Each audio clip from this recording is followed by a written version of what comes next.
जय हिंद सभी student and सभी लोगों को। मैं डबल स्टार जिन्हें बच्चे प्यार से विषयकारिया बुलाते हैं, आपका अपना YouTube channel demon for your mind DFYM परिवार में दिल खोल कर स्वागत है। चलिए जानते हैं कि बच्चा लोग आज का टॉपिक क्या है। आज जो है हम क्लास 10th का फिजिक्स, जिसको हिंदी में बोलते हैं भौतिकी, पढ़ने वाले हैं। देखिए इसका जो पहला चैप्टर दिया हुआ है, तो इसका पहला अध्याय जो है वो है प्रकाश का परावर्तन और अपवर्तन।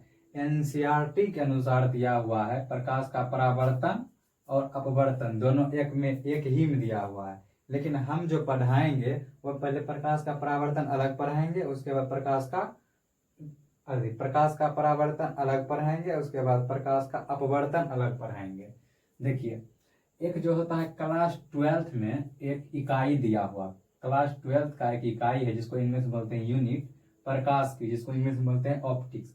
इसको 4 भाग में बांटा गया है। क्लास 12th का जो एक यूनिट है प्रकाश की, जिसको बोलते हैं ऑप्टिक्स, इसे 4 भाग में बांटा गया। देखिए, इसका पहला पार्ट जो दिया हुआ है, एक होता है ज्योमेट्रिकल ऑप्टिक्स या रे ऑप्टिक्स। इसको इंग्लिश में बोलते हैं ज्योमेट्रिकल ऑप्टिक्स या रे ऑप्टिक्स, हिंदी में बोलते हैं किरण प्रकाश की या ज्यामिति प्रकाश की। ठीक है। देखिए, उसी प्रकार एक होता है वेव ऑप्टिक्स, जिसको बोलते हैं हिंदी में तरंग प्रकाश की। एक होता है क्वांटम ऑप्टिक्स, जिसको बोलते हैं क्वांटम प्रकाश की। एक होता है फिजियो शारीरिक क्रियात्मक प्रकाश की। देखिए, ये जो हमारा चैप्टर दिया हुआ है, ये प्रकाश की मतलब ऑप्टिक्स का एक सब टॉपिक है। हमारा जो क्लास 10th में जो अध्ययन दिया हुआ है प्रकाश का परावर्तन और अपवर्तन, ये क्लास 12th का ऑप्टिक्स मतलब प्रकाशिकी का एक सब टॉपिक है। लेकिन बच्चे को यही नहीं पता रहता है कि प्रकाश का परावर्तन अपवर्तन किस इकाई मतलब किस यूनिट का एक भाग है। देखिए, इसीलिए बोला जाता है अगर क्लास 10th में अगर आप सही से पढ़िएगा तो आपको पता चल जाएगा कि हम क्लास 12th में साइंस लेके आ, इसीलिए हम आपको ये थोड़ा सा जानकारी बता रहे हैं। देखिए, ये जो होता है मतलब ऑप्टिक्स का 4 पार्ट, ज्योमेट्रिकल ऑप्टिक्स जिसको हिंदी में बोलते हैं किरण प्रकाश की, उसके बाद वेव ऑप्टिक्स जिसको हिंदी में बोलते हैं तरंग प्रकाश की, उसके बाद है क्वांटम ऑप्टिक्स जिसको बोलते हैं हिंदी में भी क्वांटम क्वांटम प्रकाश की बोलते हैं, उसके बाद फिजियोलॉजिकल ऑप्टिक्स जिसको बोलते हैं शरीर क्रियात्मक प्रकाश की। देखिए, ये सब जो है ये सब क्लास 12th में दिया हुआ है, ये हमको नहीं पढ़ना है। लेकिन प्रकाश की का ही एक टॉपिक होता है, अति भाग होता है किरण प्रकाश की। इसी में अपना अपना चैप्टर जो है प्रकाश का परावर्तन। देखिए, प्रकाश का परावर्तन, उसके बाद प्रकाश का अपवर्तन जिसको हिंदी में बोलते हैं रिफ्लेक्शन ऑफ लाइट। प्रकाश का परावर्तन, उसके बाद रिफ्रैक्शन ऑफ लाइट, प्रकाश का अपवर्तन, उसके बाद डिस्पर्सन वर्ण विक्षेपण।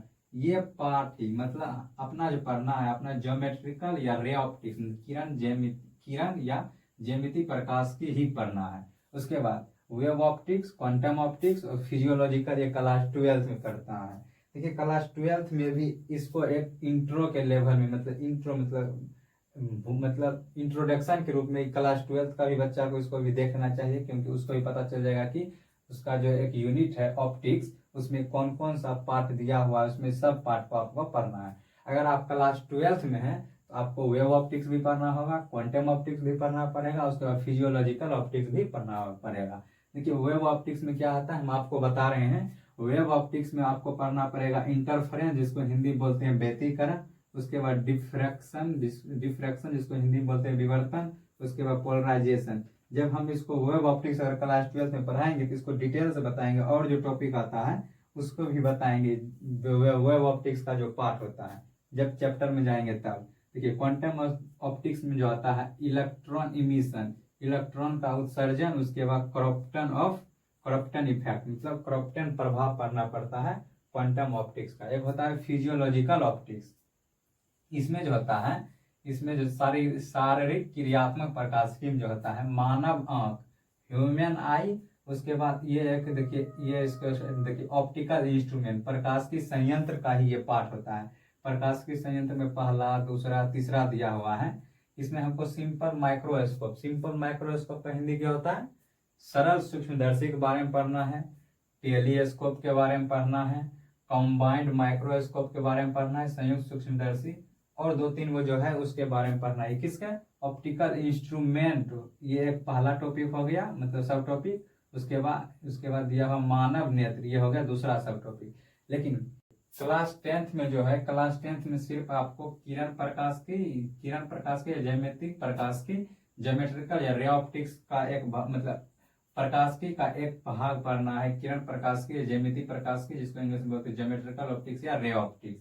उसके साथ साथ एक फिजियोलॉजिकल ऑप्टिक्स भी आता है, ज्योमेट्रिकल ऑप्टिक्स या रे ऑप्टिक्स का ही भाग में आता है, लेकिन इसमें सिर्फ आपको क्लास 10th में मानव नेत्र के बारे में पढ़ना है। अगर आप क्लास 12 के बच्चे इस वीडियो को देख रहे हैं, एक इंट्रोडक्शन के रूप में आपको ऑप्टिक्स में पूरा चीज पढ़ना है, मतलब ray optics, wave optics, quantum optics, उसके बाद फिजियोलॉजिकल ऑप्टिक्स।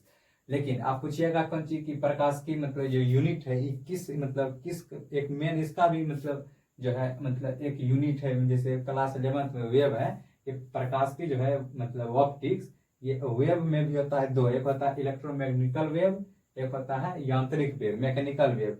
ये इलेक्ट्रोमैग्नेटिक वेव मतलब विद्युत चुंबकीय तरंग का भी ये एक पार्ट है प्रकाश की, उसी में एक आता है प्रकाश की, उसी का एक पार्ट है।